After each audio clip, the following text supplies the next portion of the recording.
All right, everybody, welcome back to another episode of the Watch Well podcast. My name is Parker, and I am one of your co-hosts. Here is my other co-host, Nick. Nick, Are we going to do it again? how was your week? It's deja vu all over again. It's deja vu all over again, yeah. You know, weirdly, it might seem odd, but my week has been exactly like the last episode you asked me. Pretty similar. Yeah, it's a little strange, but A little strange. good. It gets strange when you do two recordings on one Yeah, day, I and when you guess. still ask, "How was your week?" when it's the same week. Yeah, but we have to keep the tradition going. Yeah. So, Traditions are good. ish. Ish. Fair enough. Yeah. We also have another guest in the studio today, my lovely bride, Kayla. How are you? Hi, I'm good. How are you guys? Great. So today we are actually doing we're going to do a movie review through the lens of truth on Crazy Stupid Love, starring who? Steve Carell, Emma Stone, Ryan Gosling. Julianne. Moore. Yeah, is that her last name? Yeah, that sounds right. Julianne Moore, I Yeah. think. Yeah. What a crazy part she plays. Let's see. And we didn't want to do this movie without a female because it's a chick flick and we wanted to maintain our man cards, Yeah. right? Acceptable.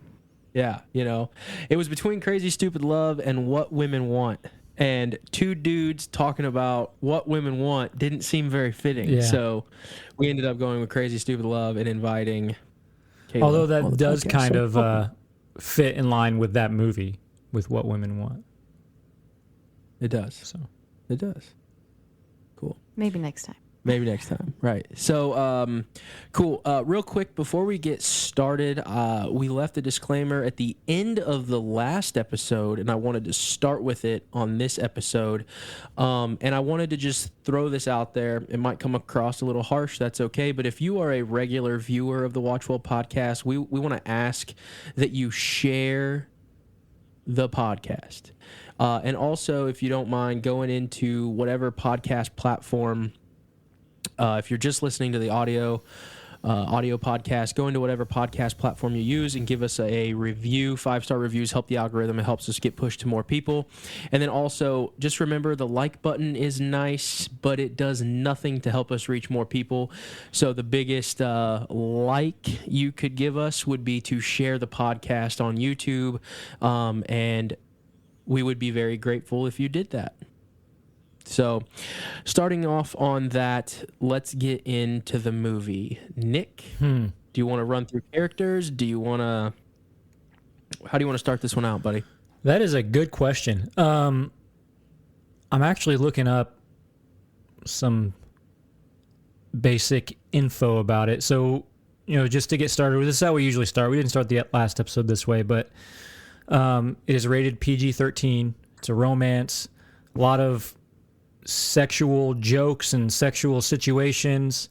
So with that being said, Plugged In Movie Reviews does not have a review because it's too old of a movie for that. But Common Sense Media does recommend that no one under 14 watch this movie. I agree. Yeah, with that. I agree. I'm 100% on board My with number that. was going to be 15. I think I was thinking freshman in high school, so Yeah. right I agree around with that. 14, 15. And I would imagine that if it had like one more cuss word, it's probably rated R. Like it seems like it's right on the Yeah. verge of. Or if a like a sensual scene went a little bit further, Yeah. for sure. So again, Nick usually offers this disclaimer: any movie that we ever review is never an endorsement to watch it. You have to kind of search your own convictions and scripture and your own opinions and feelings towards different movies that we review. It's never an endorsement to watch a movie that we review, but we want to go before Hollywood, as Paul did, go before the men of Athens and use their art against them to show what they already know to be true, and that is Christ is real. He died for our sins, and the Christian God is the one and only God worth worshiping. Yep. So, Nick, I actually want to ask you this question to kind of kick it off. You're driving down the road on a rainy night, and your wife turns to you and says, "I've had an affair, and it's your fault." How do you proceed? Well, I probably Do you pull a Steve yeah, I Carell? probably would That's not the jump out of the question. car and roll. So you're not going to jump out of the Well, car? maybe I would. Who knows? Only if she keeps talking, That right? the shock in that moment is, I mean, it's very. I don't know if I could predict my response. Maybe I would jump out of the car and roll, or I mean, I really don't know. So It felt like a real reaction. Like it felt like honest that just like jump out of the car. Like that felt like a real moment. Now I don't you know could- if we you see could- people yeah. jumping out of cars every day, but Well, I agree with that because, and I think Steve Carell, as funny as the guy is and as crazy as he is, he's actually a really good actor. Oh, yeah. And Oh, yeah. I think that the way he portrayed that was just his soul was lost. Yeah. complete, And that's why he's going to jump out the car. He just was defeated Yep. as a man. And that's so true, you Yep. know? That's so true. So I wanted to start that off by asking you that question because I wanted to know if you would jump out of the car. That's essentially what she said, right? I've cheated on you, I've committed adultery, and it's your Well, fault. he says something like, "What do you want?" They were talking about something else. Like I don't remember the whole conversation, but he asked the question, "What do you want?" And then her answer is, "I want a divorce." Right. Yeah. And then he didn't want to give it to her, or there was a discrepancy, something, and then driving home, she just was going on and on and because on it's what and on, she yeah. wanted. And then he jumps out the car, which I thought was really funny. So. Michael Scott rolling out of a car. Michael Scott. Yeah. So adultery, man, that's a big one. Yeah. So that kind of sets the stage for the whole thing, right? Is It does. his heartache, his it's like, okay, here's this, inciting incident, this moment where his entire life kind of falls apart, and then from that moment you're kind of left with, okay, now what do I do? Now what is my life supposed to be like? Now, what does it mean to have love and relationships, and what's my relationship with my kid like? So it sets the stage for everything that comes later, and especially when he meets Ryan Gosling's character. So Yes. the womanizer, the good looking, goes home with a different girl every night. So the stage is set for that meeting. I thought I just had. Well, I think it. Sorry. Go ahead. You okay? Yeah. Sorry, I didn't mean to cut you off. Okay, so I was just gonna say I think it really sets the stage for what manliness is. Explain. So the whole premise is wife cheats, and then she essentially blames it on him Yeah. because he's got no direction, he's got no nothing, which is a complete lack of justification for adultery. There's no excuse for doing that, man or woman. But then the movie does a shift where we start to question, we start to look at Ryan Gosling's character, Kayla, what, Langenfurter or whatever his name is, Lynn Hagen. Lindhagen, and David Lindhagen. David Lindhagen, right? And he kind of, the movie portrays him as this embodiment of manliness. So then the question becomes, what is manliness? Is that true, or what is manliness? And who is the real man in the film? Because I would say that according to biblical standards, Michael Scott is more of a man. Michael Scott, Steve Carell is more of a man in this. Even in his marriage, that seems to be failing, is more of a man because he's still providing. He's still working. Well, he has commitments. He may be he has commitments. He's responsible. He may be emotionally absent, but he's still fulfilling the duty of the husband, as opposed to what the movie is trying to portray as manliness, the guy who takes a different chick home every night and is very smooth talking, lack of integrity, kind of really good looking guy that has no responsibility, no integrity, no consistency. And that's what we're supposed to emulate as manliness. And then we'll get later into the movie, it kind of flips with the hook and the big reveal. But maybe we start the conversation there. What are your thoughts on manliness? What Scripture says is manliness, and what did you think of the dynamics of those two characters as the film was portraying Lindhagen as a man, of the man that we should try to be? Hold on. Lindhagen was the guy that she cheated with. Oh, that's right. I'm sorry. So when Cal is Steve Carell. okay. He's the main protagonist in this movie. And Right. Ryan Gosling plays Jacob. Jacob, that's right. So when I was saying Lindhagen, I meant Jacob. So Yeah. thank you for clearing that up. So Ryan Gosling's character Yes, Ryan Gosling's Okay, so that's what you're character talking is about. Okay. the man. is the man. The man. So And I'm David sure Lindhagen, I did not mean that. many people in his frat have called him the man. Assuming Yeah. that he's a frat, that he was in a frat or whatever. But Right. So I hope that clears everything up. When I was saying David Lindhagen, I actually meant Ryan Gosling's character, yeah. Jacob. So So I mean, it sets the stage for that very well, and it's definitely from the beginning. It's setting you up for that turn that you mentioned. But I mean, I don't want to get in too far into this yet. But I actually have a question for Kayla, since she is the female on the episode, and that is just female expertise. yeah. What thoughts come to mind when you're introduced to the Jacob character?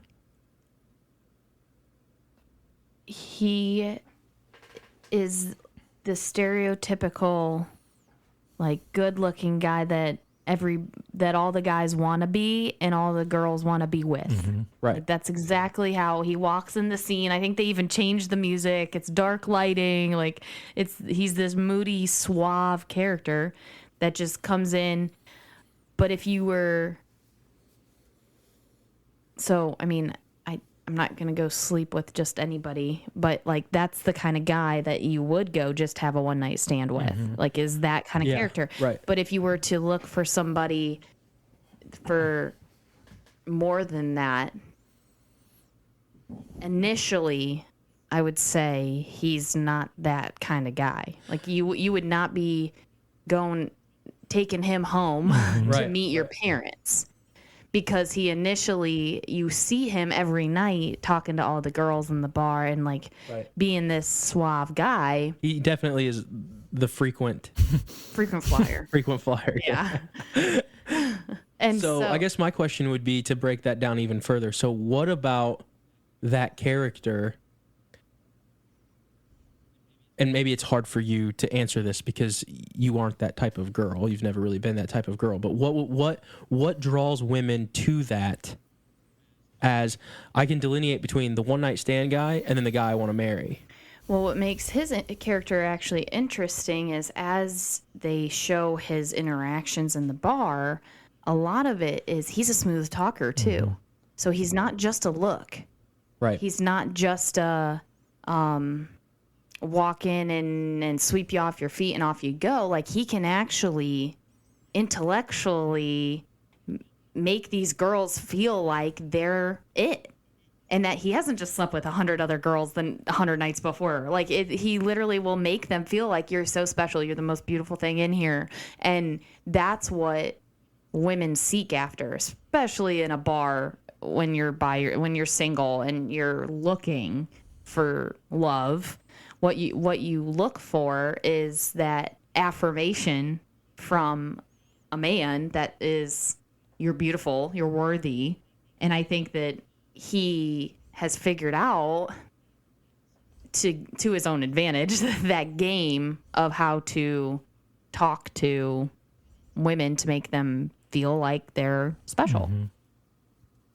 Did that answer your question, Nick? Yeah, for sure. So he's essentially Barney Stinson from How I Met Your Mother. Yes. That's like Right. Yeah, you're right. that's That's a good exactly connection, yeah. Absolutely. He's better looking. But. yeah. Well, that's part of what makes How I Met Your Mother funny is who Barney is. But so That's a stupid show. hey, sleep to it.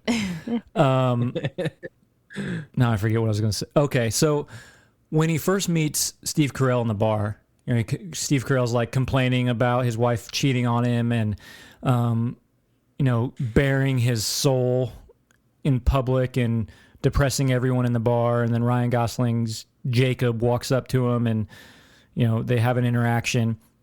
But then when it finally gets to the point where Jacob is like teaching him, this is how you interact and pick up women. A lot of what it's like this combination of making the woman feel wonderful while also making them not feel too wonderful. Like also taking them down a peg. So that's why, and that's another reason why I compared him to Barney Stinson, because Barney Stinson does the same thing in How I Met Your Mother, like that strategy. So why would that be appealing? Like I really, and I mean that, like, because I don't have an answer. I don't really understand this tearing someone down a little bit is what's going to attract them to you. So is there something about the nature of women that's appealing to generally? I think it is, and I think that it's why most movies, it's like the girls always want the bad boys and things like that. Is I think that there's something to that, like that tearing down that you see in this movie is women biblically are to be submissive to a man. And they want, like, we are created to be submissive. We are not created to be the dominant. We are created to be a helper, a partner, submitting to a biblical man. And so I think that when you're lost, it comes out as like he has dominance and confidence and this presence over me, that it's okay if it's a little rude, if I could submit myself to that guy. I think there's something there that when you're lost and you're searching for love so hard and so intensely that you lose that perfect hierarchy of how God created man and woman. Mm-hmm. And so I think that that's what we see come out ugly, and why women stay in abusive relationships, and why women like go after the guy that's a jerk, is I think that there's some sort of like desire to have someone dominant over them, because Cal at the beginning is so submissive and passive that But you would say that that's not attractive either. That's what I'm saying. Right. He's to the opposite extreme. He's too passive and too submissive that's why his wife blames him. Right. And basically he's not being a man in their relationship and in their family. He is not being that dominant man. And so then his wife cheats on him with a guy who at work, she knows through work, is this strong, confident, kind of domineering type man. Right. So it's that balance of like swinging one way or the other. And so normally women, when they're lost, would rather go after a guy that's too dominant than too submissive. So you think it's an overcorrection? I do. And I think that I have a question to follow up with that. So do you think that there's any, so the way Nick presented it was there's a building up, but then not too much, and there's a little bit of a tearing down to keep a woman within these two boundaries, right? Not to inflate the ego of the woman, but not tear her down completely. And it seems to, as the closer those two bars get, the better chances the guy has. Do you think that with that strategy, there is a there's a need for the man where, oh, he's building me up, but I don't fully have him, and that makes me want him. Oh, absolutely. So therefore the Absolutely. value comes from like kind of like you always want what you can't have kind of thing. So then the attraction starts there. Yeah, and you got to play the cat and mouse game. I mean, that's kind of what it is. There's a little bit of a chase. There's got to be a pursuit. I mean, that's what women want to be pursued. They want to Right. be, and they don't want to necessarily be completely fawned over all the time either, because we're not perfect beings. And I think that there's some part of us that realizes that we're not perfect, and maybe that's because we know what, like, we're all made in the image of God, but we know we fall short of that. Right. And so I don't think anybody out there thinks they're perfect. Even the people who act the most confident, I don't think anybody really truly thinks that they're perfect human beings. And I think that's the God in everybody that we know Right. we're not perfect. But yeah, there's definitely a game to that attraction and that kind of build you up, tear you down thing. But it's interesting how then when you get into a marriage, it tends to be different. It almost changes. So it's like when you're dating, you want to play this chase, pursuit, cat and mouse game. But then it's like once you're married, it's like I want you to pursue me, but the Bible also says not to tear down your wife in front. Like, it's not right to do that. You're supposed to build her up as perfect. Right. So it's interesting how it kind of changes, or maybe our culture has made it that cat and mouse kind of game. Right. Do you think another piece of and this isn't just for Kayla, but just in general, is it the outward appearance of strength? Like, that is also a little bit of an attraction. Like, this person, they walk into a room and they look strong, confident. They have it together. Like, this is somebody that I could follow. But that's so interesting though, because he didn't have it together. Right, but it's the outward appearance. It's the appearance That's your of point. it. It's the appearance of confidence is attractive, not that you're actually confident. Because And that's what he was teaching. So then Cal. how much? Yeah. So then how much of that? How much of how? Yeah, it's just so interesting. I have to think about that for a minute. Yeah. He was teaching Cal how to look the part. He's like, your clothes are outdated. They don't fit you right. He went and gave him a makeover and sent him back into the bar with all of this confidence. He's the same guy he was 2 days ago. He's still getting divorced. That's a good point. His wife still cheated on him. He's living in an apartment and doesn't get to see his kids every day anymore. And so And the babysitter's hitting on him. gosh, yeah. And so he's still going through hard life, and he's still the same person, but he just dressed him up and gave him a shot of confidence and said, get out there, bud. fake confidence. Absolutely Exactly. fake confidence. Yeah, it's so interesting. Because when you see Jacob as he like starts to experience a relationship that he actually wants to be a part of, he completely loses it. He loses like any composure whatsoever, and he loses his ability to even judge what should I do next.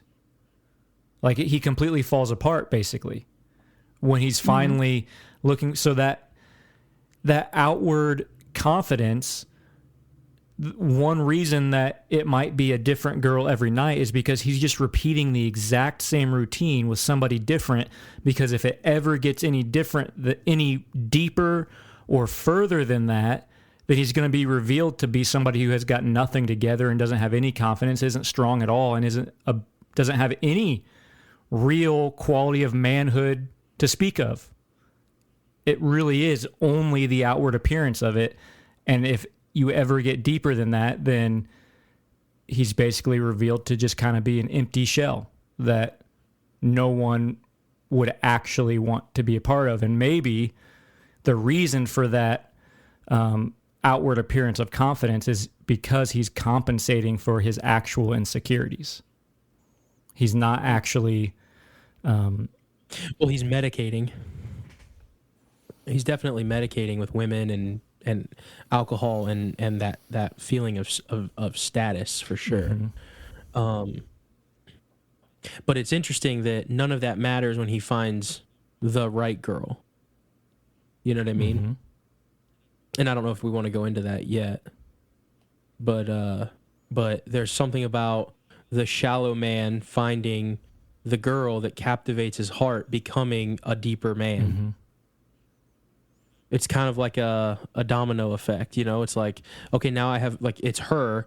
She's different than all of these other women, but now I have motivation to be even better and actually break out of just the shell and be really me and I guess have something to live for. I don't know. Is that probably a good way to say it? Yeah. Yeah, he meets Hannah, which it's funny how she goes into their initial meeting just having broken up with her high status lawyer or boyfriend that she thought was going to propose to him. Right. Propose to her. And he offers her a job at the law firm instead of proposing, and she like flips her lid. She loses it. And she had expectations that he was not wanting to meet. And so they break up, and she goes to the bar with her friend just to get drunk and maybe find a random guy. So she goes with the exact intentions of Jacob that Jacob likes and wanted. Right. And then it turns into he can't stop thinking about her. And But it turns so here's the next into question. a real relationship. Why did he, I guess for lack of a better term, stumble upon her? So like what? He didn't stumble upon her. She threw herself at him. Well, that wasn't until later, right? Because the initial meeting didn't she say no? I've got to leave. Oh, that was before her. So that he met her at the bar before she had dinner with her boyfriend and their whole team to congratulate her for and then for graduating. Right. So they had their congratulatory dinner. She thought she was about to get engaged, and then she didn't. So she broke up with him and ran back to the hot guy at the bar, and that's what her intention was to go. So she was was medicating with him.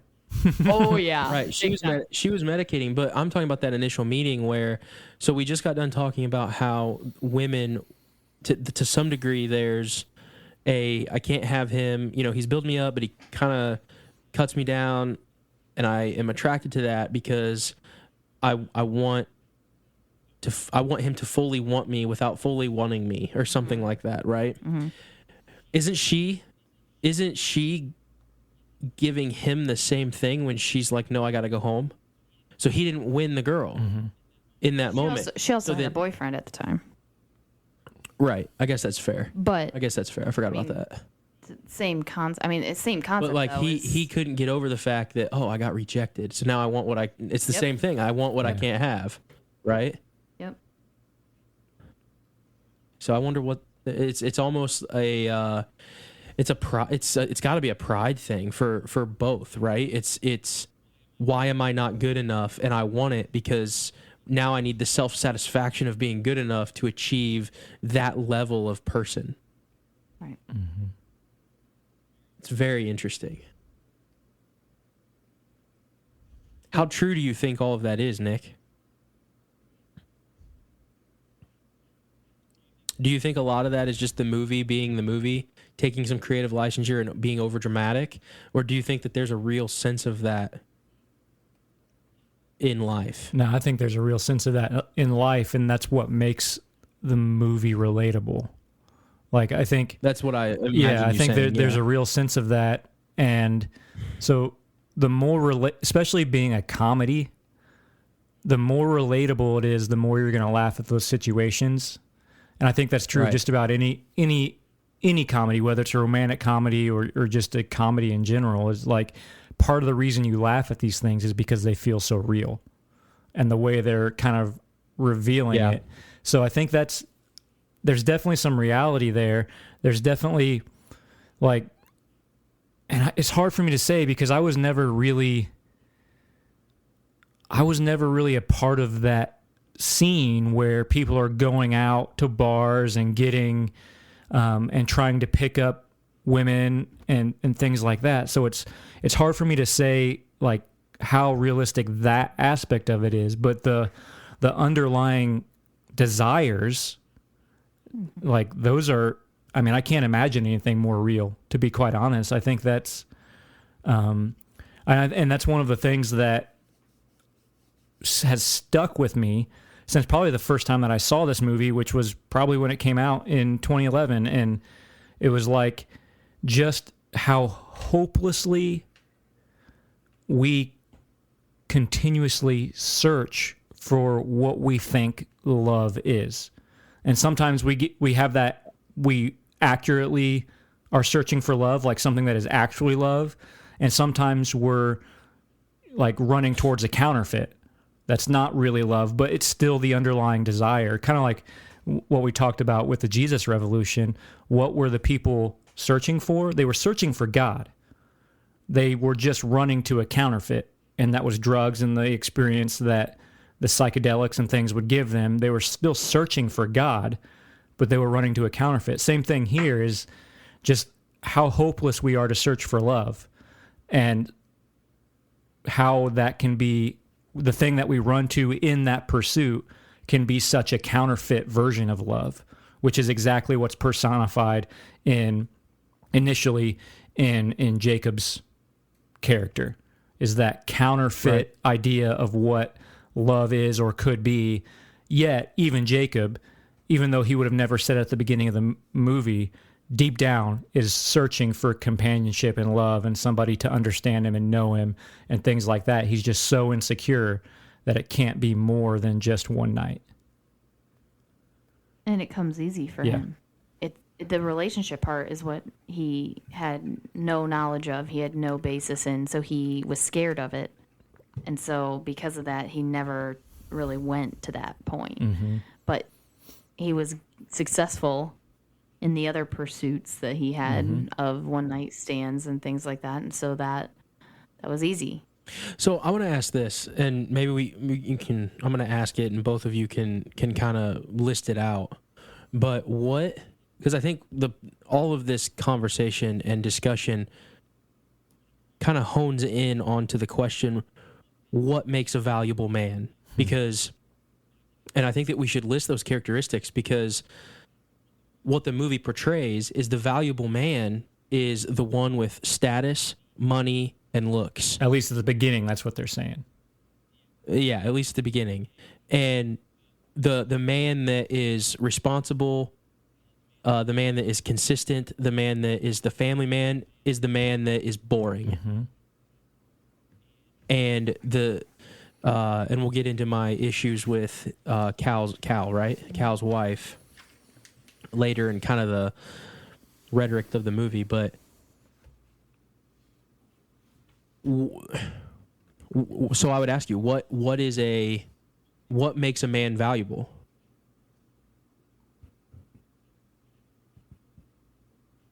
To me specifically, or is that to either one of us?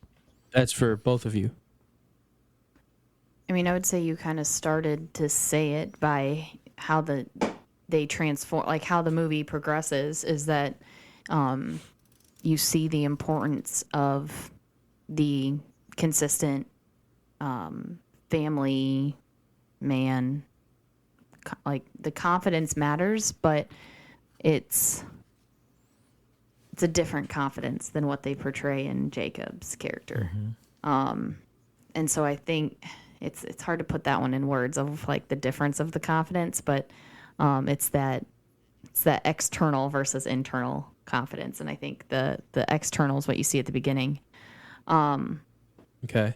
But other values that make a man, like, is that what you're saying? Like other? Yeah. So, like, for instance, one of the ways that I would answer the question is if we look at like rejoicing in our own sufferings and staying faithful to something. Now, I know the movie doesn't have any biblical basis or anything like that, but Cal, in spite of his wife cheating on him, and despite all of the insecurities, I mean, probably some types of depression, lack of mission or purpose, he is consistent and faithful to his family the entire time. Mm-hmm. That's got to equate to some value, more so than that of the man who has status and is running through women with no responsibility or accountability. Mm-hmm. And I think you see it in Lindhagen that he has no respect for the family system either. That's a good point. That's a very good point. Because he continues to pursue her. So she cheats on her husband with him, and then she says, "Okay, I can't keep doing this." At one point, and he continues to pursue after her. Right. And so to me, that's just utter disrespect for a family. Well, it's in violation of, love God and love neighbor. It's Right. like basic. Right. And so, I mean, they're not divorced. They're still together, and it's tearing apart a family. So, I mean, the initial sin is bad, but then he continues to not have any respect of the family unit. Right. And I think I'm that's justified because you're not happy with your husband. Right. Right. And so I think that is a negative view, and I think she starts to see that as well, that he just has no care for her wishes or her family's. And I think that's what you see in Cal is that he slips a little and has a one-night stand and A regrettable one at that, probably. a crazy one. That girl was a nut job. And I think that after that, you see him know that that's not who he is, Yeah. and that's not the right thing to do. No matter how cool he thinks Ryan Gosling's character Jacob is, he knows that that's not really what he wants, and that's not really who he is. Because then doesn't he go back and take care of the house? Yeah. And he calls his wife, and she even is regretful, and she calls him to ask about the pilot light for the furnace. Yep. And Yep. he helps her, and he just stays there, and he's just unwavering the entire movie. He has the one night that he sleeps with somebody else. I'd say that's a waiver. I'd Well, say that There's some waiver there. I guess that's fair. There is some wavering there, but the undertone of that is I don't know. I just, you kind of feel bad for the guy. Oh, 100%. You feel the whole time like you're just like, oh, this poor guy is just going through misery. And then like when he's like sad and mopey at the bar, he can't even pick anybody up at the bar kind of thing. Like she's off sleeping with Lindhagen and he can't pick anybody up. And then he finally like gets to be like a sharp looking dad, like kind of character. And it's like, okay, like it's picking up for him, like life is good. And then you're like, oh, he just is sleeping with him because Jacob told him to, like kind of thing. So like you almost write it off. Right. That he's Well, yeah, you start playing the justification Olympics because it's like, well, husband is not who wife thought he would be, and she's bored, so she needs to cheat, and then she's justified because her husband's not doing what he is supposed to do. Third party guy who's cheating with the wife is justified because husband's not doing what he's supposed to do. Wife cheated on husband, so now husband's justified to cheat on wife. And that's just not how that's not how it's supposed to be. love keeps no record. Yeah, like if you're in a marriage, that is your own little, I think John Lovell just dropped a podcast, the John Lovell Show, and he actually said that once you get married, you create your own little oasis with your wife and your family, and it's separate from everybody else. Yep. And I love There that. is just no that, one else that out there. depiction of the little oasis with just you two. Yep. And I thought that was really good. So yeah, it's just you play the justification game because, well, you wronged me, so now I'm justified in wronging you. Right. And we talked about this in the Batman episode that vengeance is the Lord's, you know, and he'll come back and he'll deal with every sin, and he'll also deliver, you know, with the death of Christ, he'll deliver the mercy and grace according to his will. So it's just interesting the way it's all predicted, and I love the multiple different storylines is in the movie. Yeah. Yeah. how they all intertwine and Right. So but as the movie progresses, I think that's where you were going, Nick, the value of men and kind of how it progresses and changes throughout the story. yeah, and yeah, so I would a few verses that came to mind. 1 Corinthians 16, verse 13 and 14, be watchful, stand firm in the faith, act like men, be strong, let all that you do be done in love. And I think that is the exact opposite of Jacob at the beginning of the movie. So Yes, it he's is. presenting himself, and other people look at him as, the ultimate man. But the reality is, nothing he's doing is being done in love. It's being done out of insecurity, out of selfishness, out of pride, whatever you want to call it. But that's talk about the qualities and value of men. A man should be watchful, should be able to stand firm. And right there, you see that's probably an area where Cal's character is falling short, and that's part of the problem between him and his wife is he doesn't stand firm. There seems to be a lack of, even though yes, he's providing for his family, he does love his wife, but there doesn't seem to be much conviction in him until he loses everything, right? Until he loses his family. He seems like kind of a weak kind of guy. It's a pushover. He's a yeah, pushover. He doesn't really stand for anything, and so he's not strong. And then you have Jacob, who appears to be strong, but it's kind of revealed that he's not really all that as strong as he appears to be. But then that aspect of let all that you do be done in love. If love is the driving force, then love pushes you to have conviction. Love pushes you to be strong when strength is called for. Love pushes you to be what you've been called to be and to stand in strength and all of that stuff. So that is what a man is called to be, and it has to be from a place of love. And then just a couple other things. Psalm 1, blessed is the man who walks not in the counsel of the wicked, nor stands in the way of sinners, nor sits in the seat of scoffers, but his delight is in the law of the Lord, and on his law he meditates day and night. He is like a tree planted by streams of water that yields its fruit in its season, and its leaf does not wither, and all that he does he prospers. The wicked are not so, but are like chaff that the wind drives away. So just blessed is the man who walks not in the counsel of the wicked. So there has to be in order for a man to actually live in true manhood, I guess, he can't be pursuing wicked things or taking advice from wicked people like Jacob at the beginning of the movie. And he can't be looking for fulfillment where sinners look for fulfillment, like a bar, for example, in the movie.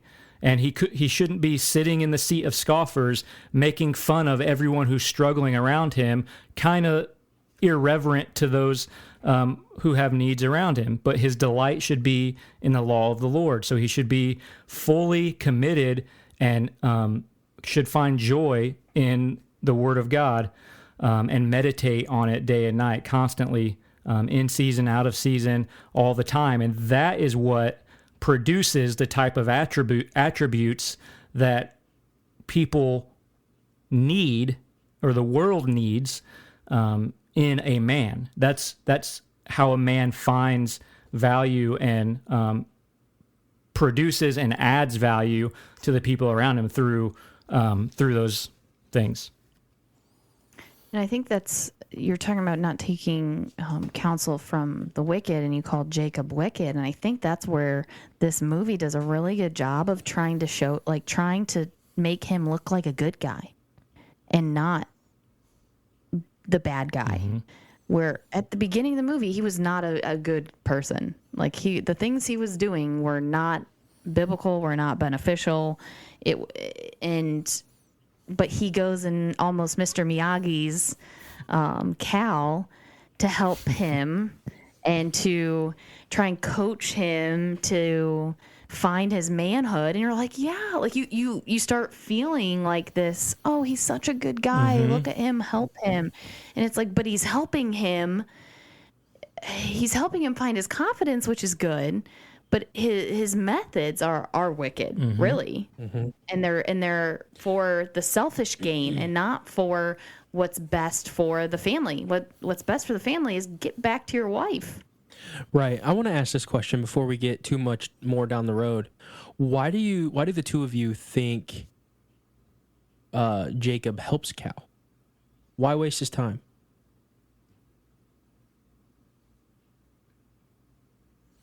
The silence means it's a good question. It is a good question. So what benefit outside of just the plot? It's convenient for the plot.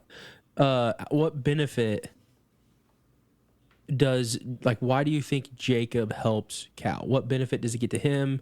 Because that's the type of guy he is, right? So if he's not the type of guy to just do things unless it, self-serves himself. So what's the motive?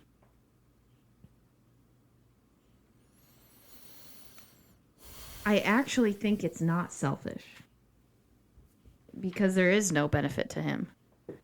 There's no benefit to him if he helps this guy out or not. He gets no more girls because of it. He gets no money or status or anything from it. He gets a good feel. I think maybe he gets a good feeling from it. It's that, okay, I've medicated these other ways. Like, let's try to do some good to see if I can make myself feel better and feel like a good person. But I think that there might be some part of him that's like, that sees Cal as like, you're the kind of guy that had it all, and that we young guys strive to be in that position, but we don't want to end up like you. So there's got to be hope for me. If I can fix you and get you back on your feet. Okay. Like, he's seeing future him. Because really, if you're out there looking for love as desperately as he is, like, you are hopeful for that perfect family situation and being the man and having the kids and the white picket fence. And I mean, that's the dream. Like, that's your goal.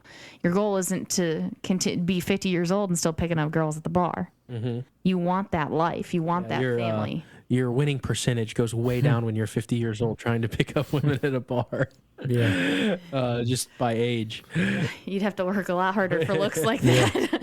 Or have a lot more money. Yeah, that too. But no, I think that's actually a way better answer than I thought I was going to get. It's literally, he feels like, okay, I want what he has.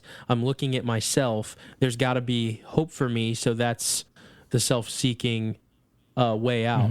It's interesting. Yeah, I think in addition to that, I think he's lonely and needs a friend.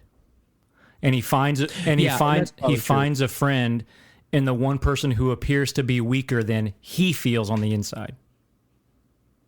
Okay, that's good too. Yeah, I like that. Yeah, that's really good. Kayla had to go check on the baby. Oh man. All right.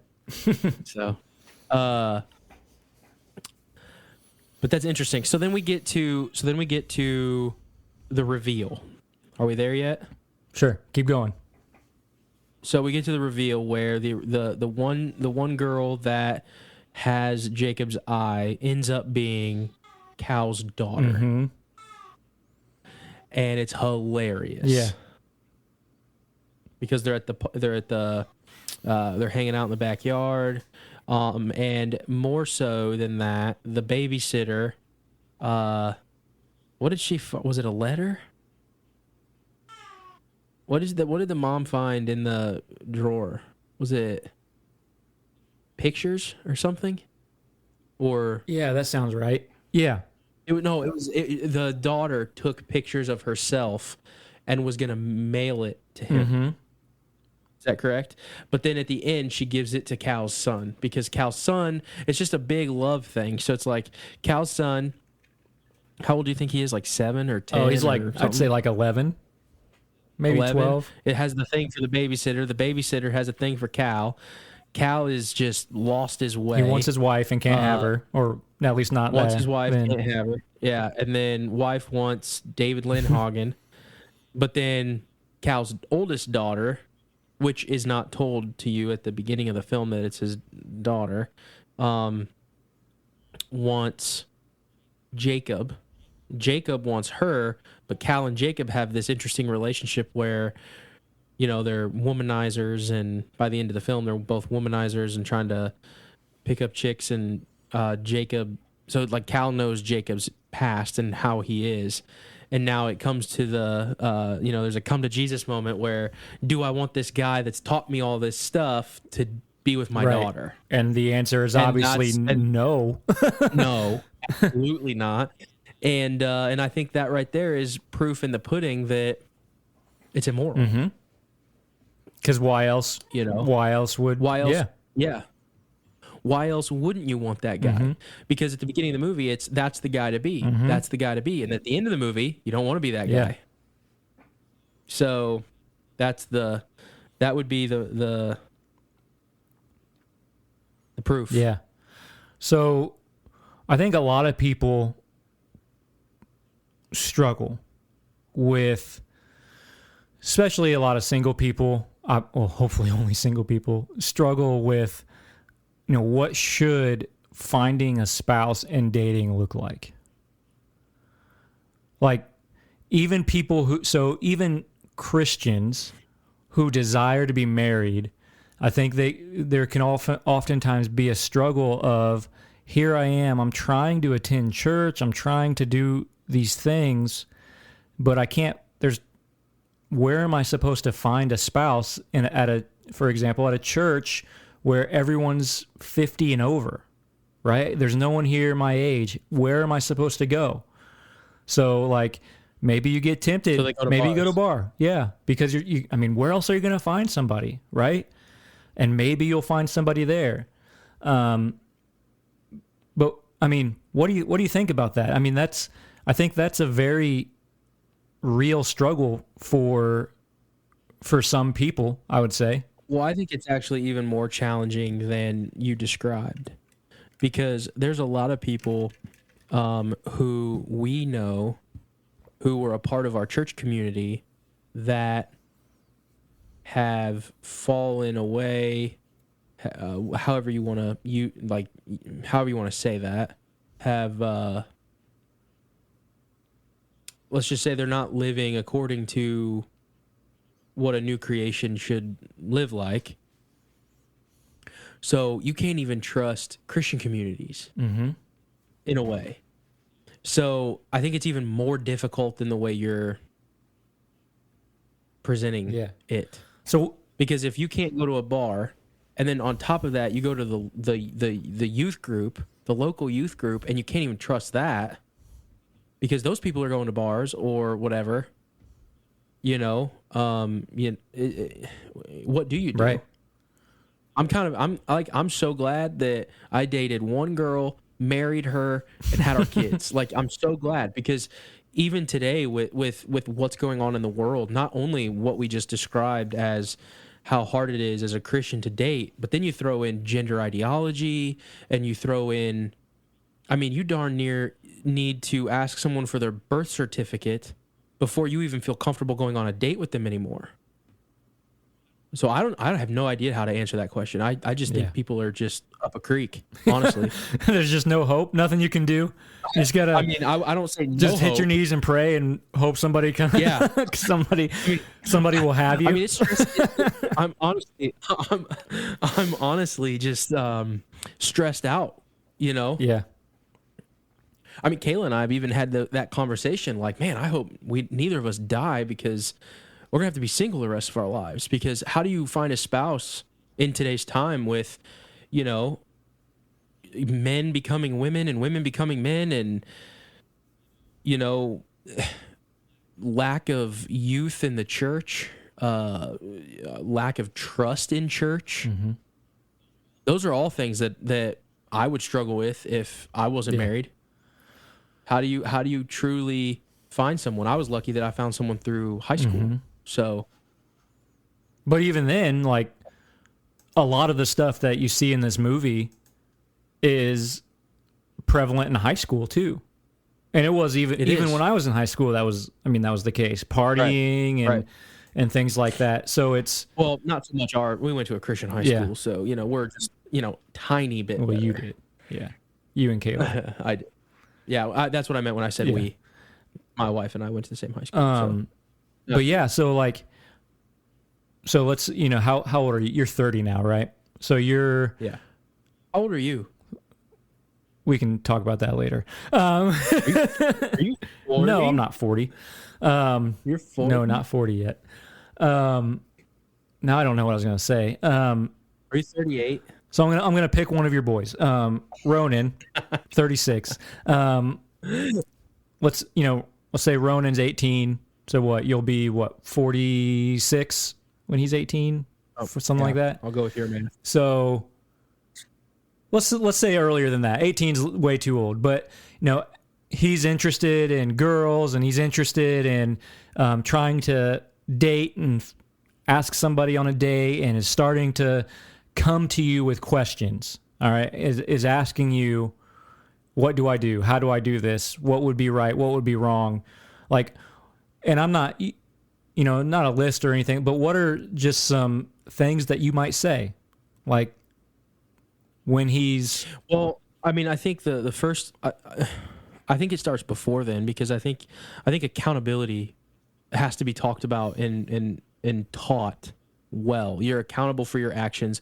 Actions have consequences, and he's 3, so we've already started doing that. Hey, if you don't listen to mom and dad, there's a consequence. We may be okay, we may not be mad, but if you don't put your toys away, you're going to go to stand in the corner, or you're going to get a spanking or timeouts or whatever the punishment is. There's always a consequence for an action. And it works both ways, both positive and negatively. So if you do follow directions from mom and dad, then you might get a Reese cup. He loves Reese cups, so we give him Reese cups every now and then. Right now, potty training is a big deal. So if he poops in the potty, he gets a Reese cup. Cups would work for me too. Yeah. So he's just a big fan of Reese cups. And what are those popsicle things? Those mango? What are they? Are they like icy popsicle things that he likes to eat with you? Oh no, they're just fruit popsicles. Okay, just fruit. Well, anyway, ice cream works because he's Kayla's son, and I think that it's important to stress accountability, because as you get older and as you age, as we all know, there's a responsibility.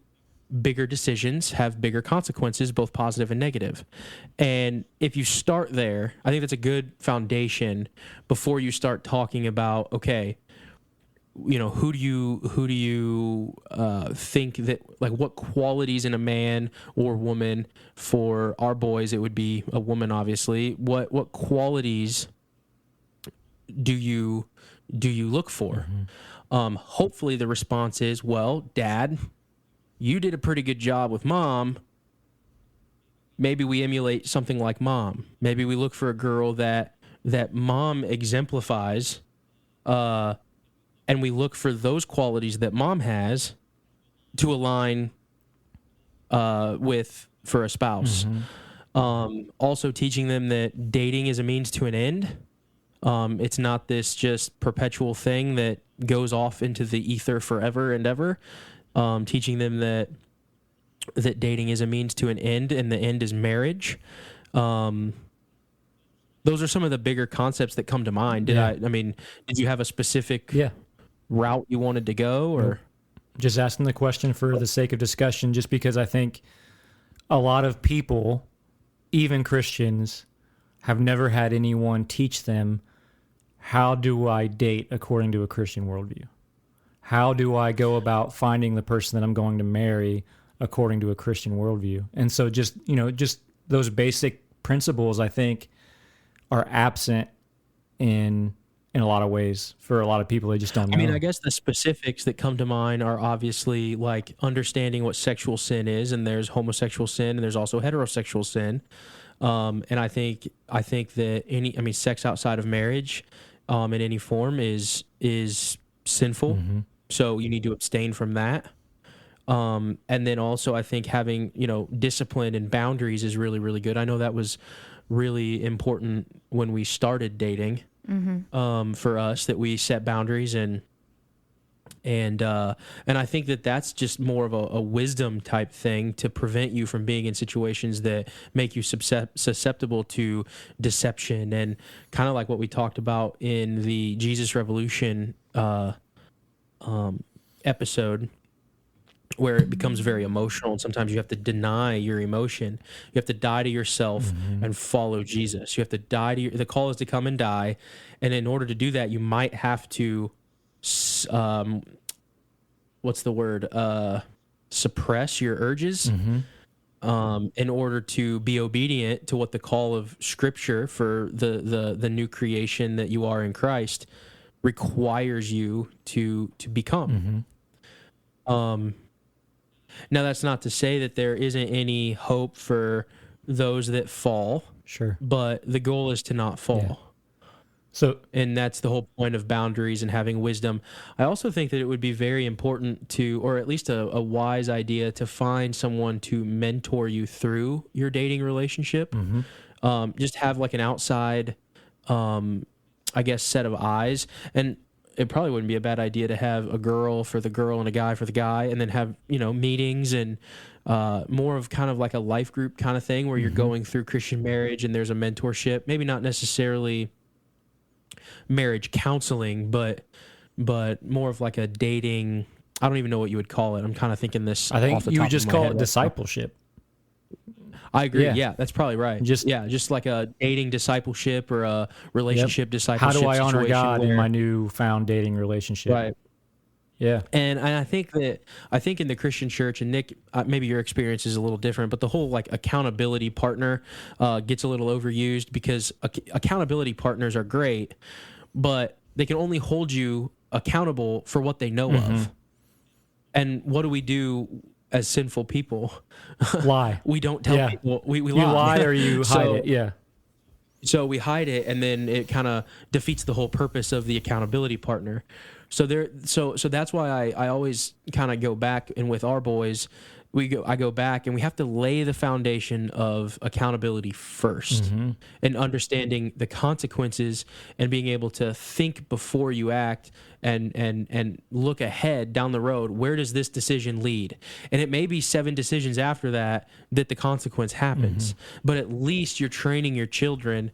And you're training your young adults to think down, ahead. And I don't think, in my short experience with youth ministry, I don't think that's, at least it's not, it's the perception is that it's not done by a lot of parents these days, because what my perception is of parents these days is they are so reactionary in their lives because there's so much going on. The kids got sports and extracurricular, and jobs are kicking off, and maybe the economy's bad and politics are bad, and maybe there's sickness and health problems in the families, and Aunt Janine's got a problem with Uncle John, and there's just all this crap that comes along with family that we all love, essentially. And they just become very reactionary in their life. And then themselves, they stop thinking ahead. So then if you are doing that as a parent, you can't expect your kid to do that, because they're not being taught, and they also don't know how. And then they're going to mimic or mirror your example. So those are just kind of, you use the term word jumble. Yeah. That's kind of where my head's at. Yeah, I think that's helpful. I know one thing that I try to, as a dad of a girl, I know one thing I try to like really hammer home is like that there's always a level of like, it's hard to say this because I don't think it's 100% the case, but I want her to believe that she is owed a certain level of attention, if that makes sense, and a certain type of attention. So, for example, this is just a really, really basic, easy thing, and maybe in the grand scheme of things it means a lot, and maybe in the grand scheme of things it really means nothing. But if she ever says, "Dad, will you dance?" I say yes. Dad, will you dance with me? 90 to 95% of the time, the answer is yes. Because I want her to think somebody who loves me is supposed to put their time and effort into doing even this with me. So I want her to develop, my goal is that develops over time. And I want her to expect that of whoever it is that's trying to pursue her. That's basic really good. things like that. That's really good. And then trying to be attentive and listen.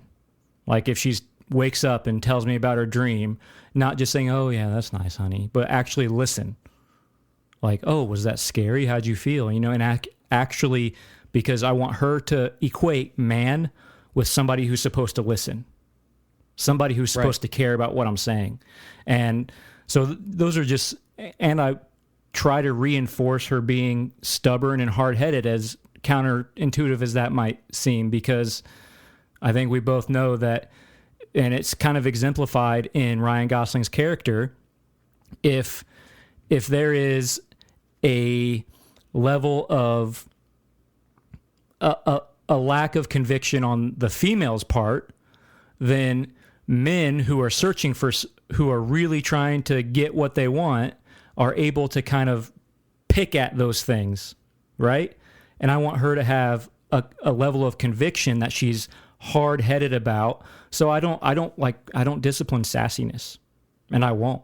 Like, I want her to feel strongly about things. And now if she does something disrespectful, then yeah, that's going to be disciplined. But there's a difference between sarcasm or sassiness and disrespect. Yeah. So those are just because I want her to be strong in her opinions and convictions and knowing what she wants and things like that. So those are some things that come to mind, like from the other side. So your side was, parenting boys. And do you I think I know what you're going to say to this. Kayla, jump back in here if you want to.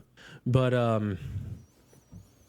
do you think the double standard in raising boys versus girls is part of God's design?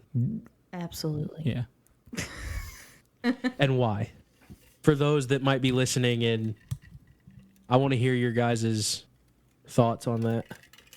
So I think that as a female, so I know how I was raised and how I would want to be treated, is not necessarily how I would parent my boys. So now as a mother of two boys, I think a lot of the reason that there is a difference in parenting is their nature. Okay. So men and boys their nature is stronger and not as emotionally tied or the emotions are different, I should say. So the emotions that females emote more frequently are not the same as what boys or men would emote naturally. So, like when Ronan gets upset about something, his anger comes through pretty strong. You mean his roaring? Yeah, he's Roars a at us. dinosaur all the time. It's like, what the heck are you roaring at me for, kid? Knock that off. So how you parent that? I mean, we want our boys to be strong, but they have to be able to tame that anger, because exactly on the flip side of like what Nick was saying is like there's an expectation of how you treat people. Mm-hmm. So like he's raising his daughter to expect certain things, so we have to raise our sons to ensure that they give that. Right. And so I think that if you don't rein in those intense emotions that meant boys emote as boys, that then when they are men, they can't tame that either. And so I think that... And that's when the consequences become worse. Way worse. Right. And so I think that the reason that the parenting looks so different is because girls are naturally more passive and timid in nature. Just they're more delicate. I mean, I'm sure we could probably multiply how many times that Nick could look at Lincoln the wrong way and she cry versus how intense we have to get with our boys just to get them to listen, let alone actually get another emotion out of them. So Right, and you've said recently, like, oh, he just doesn't care what I think. Oh, he doesn't care what I say. Oh, absolutely. He As doesn't mom, respond to me at yeah. all, and But that's this- when I have to go in and Yep. So there's definitely a strength to boys that you have to tame. I won't say break, because I agree with Nick. I think it's good to have that strength, and they have to be able to stand on their own 2 feet and be strong men and confident, but you can't go beyond that. You can't go too far. And I think boys tend to go too far, and nobody reins it in early enough. So then as men, they get out of control. But then I think on the flip side, for girls, you cannot come at them that strong, because you'll break them. You'll actually break their spirit, and and like Nick said, like you're teaching, as a father especially, you're teaching your child like what men should look like. And so for daughters, like, you don't want to teach them that men are allowed to yell at you and scream at you and demean you your whole life. Like, that's not the right way to go about it. But you also don't want to say you can get whatever you want out of men. right. If you bat your eyes and and smile pretty, you can get whatever you want, because daddy did it. Like, I mean, Right. that's simple, but it's crazy how that translates. Like, if you start looking at people and their childhood and how their parents were, it's amazing how something that simple as daddy always gave her what she wanted, how that turns into an adult woman. That it's amazing to see the correlation. Where it gets manipulative and And usually down the wrong paths of what they expect or get out of men, or look for out of men too. Right. What they seek after. So I definitely think there's a reason that there's a difference between the two of them. And now Nick can come at me and say, "Nah, you're crazy," but having to actually parent both, see, I get the benefit of only having to parent one. Nick, you're up. I just agree. That's all I need to Love say. it. Yeah. Love it. That's awesome. Favorite part of the movie? Oh, my favorite part, and I laugh out loud just talking about it, is when all of the crazy storylines converge in the backyard. It's got to be it. Oh my gosh, it's funny every time you watch it, and how they all. I mean, you get word vomit going on of everybody telling everybody. You get, oh my gosh, that's who you're talking about. All the guys just start hitting each other. You get the full on, like, exemplary It's like of men. Explosion of Oh, it is, and it just keeps going. That's what's crazy. And the fear on Jacob's face when he realizes that that's Cal's daughter. Oh yeah. The fear of the father is a thing. Yep. And then when David Lindhagen walks in the backyard and they all look at each other, David Lindhagen? And then Ryan Gosling goes and punches him for Cal. Like, he was just fighting against Cal. And then he goes and punches him for Cal. It's like, oh my gosh. Oh, It's a really good movie. it's funny. I really enjoyed it. I agree. I Yeah. think that's the best part. Either that, or just to say something different, it's Steve Carell jumping out of the car at the very beginning. One of those two things are. Yeah, I would have to agree with the car one. I think both of those are good spots. Nick, we're an hour and 13 minutes in. Do you have any final thoughts? Nope, not this time. I think we're good. Yep. All right, guys. Thanks for watching. Thanks for listening. And we will see you on the next episode of the Watch Well podcast. Go watch a movie.